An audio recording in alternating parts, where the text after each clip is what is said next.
10,000 మంది మాకు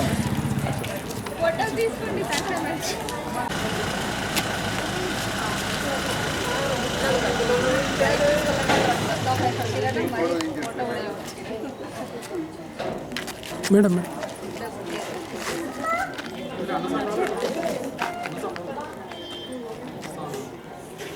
phone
Very happy to introduce myself as chairman of this Gautama institutions.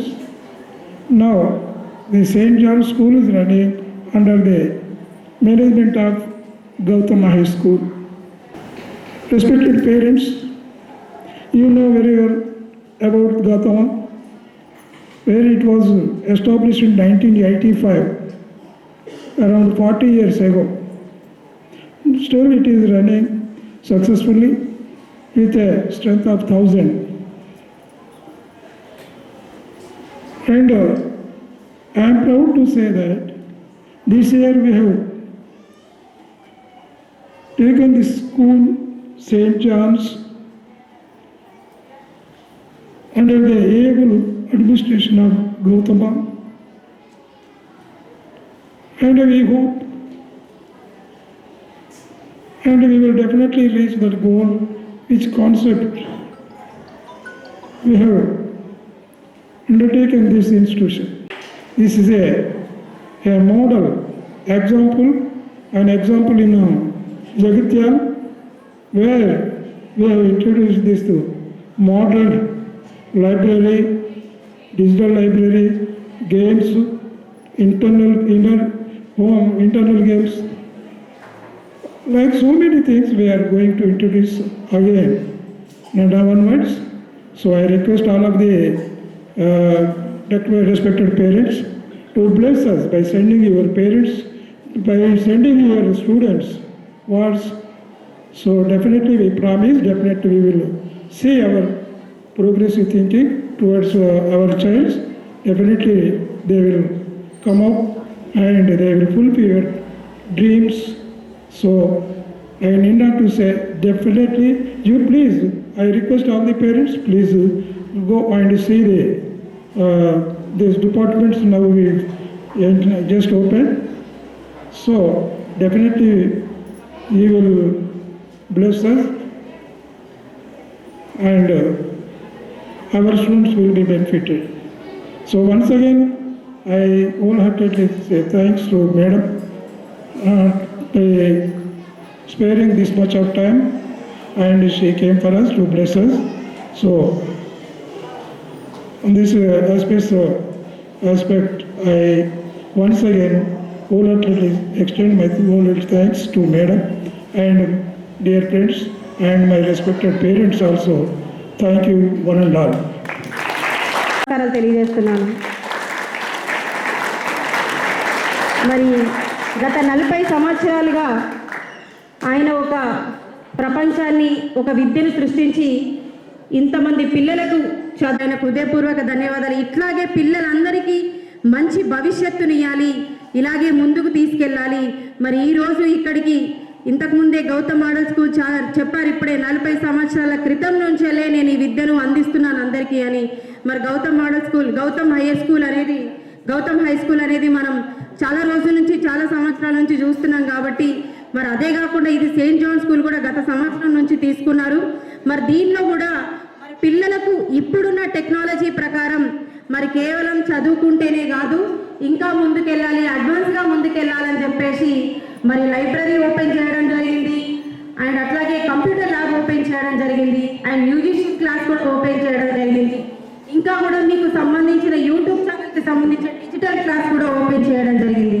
మరి ఇట్లాంటి మీరు ఇంకా కూడా అడ్వాన్స్గా ముందుకెళ్ళి చదువుకోవాలి.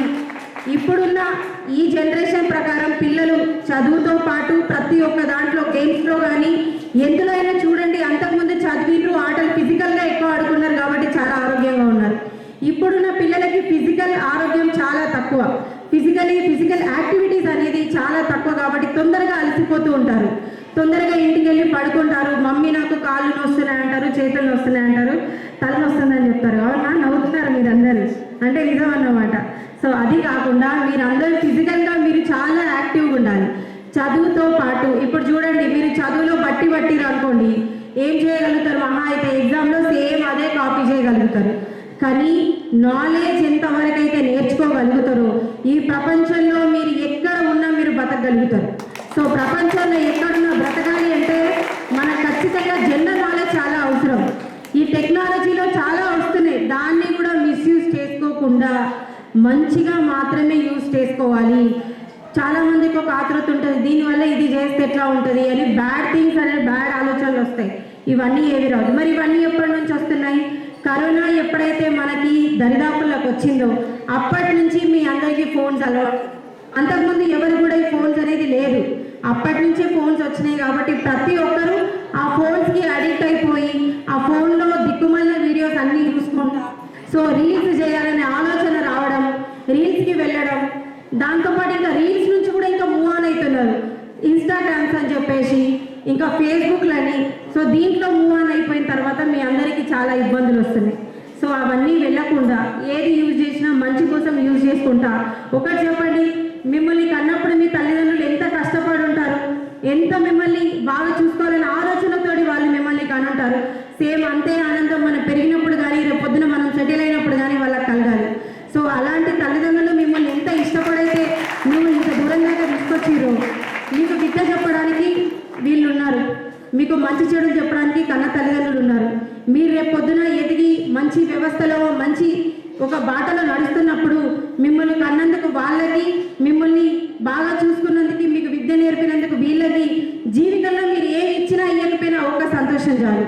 సో మీరు అందుకని చెప్పేసి ఎక్కడ కూడా ఒకసారి తల్లిదండ్రులు కూడా వెరీ వెరీ రిక్వెస్ట్, పిల్లలతో టైం కేటాయించండి. నేను ఎట్లాగో మా పిల్లలతో కేటాయించలేకపోతున్నాను, కానీ అట్లీస్ట్ మీరు హౌస్ వైఫ్స్ అన్నా ప్లీజ్ దయచేసి పిల్లలతో కొంచెం టైం కేటాయించండి, వాళ్ళతో ఫ్రీగా మూవ్ అవ్వండి, వాళ్ళతో మంచిగా మాట్లాడండి, వాళ్ళ మనసులో ఏముందో కనుక్కోండి.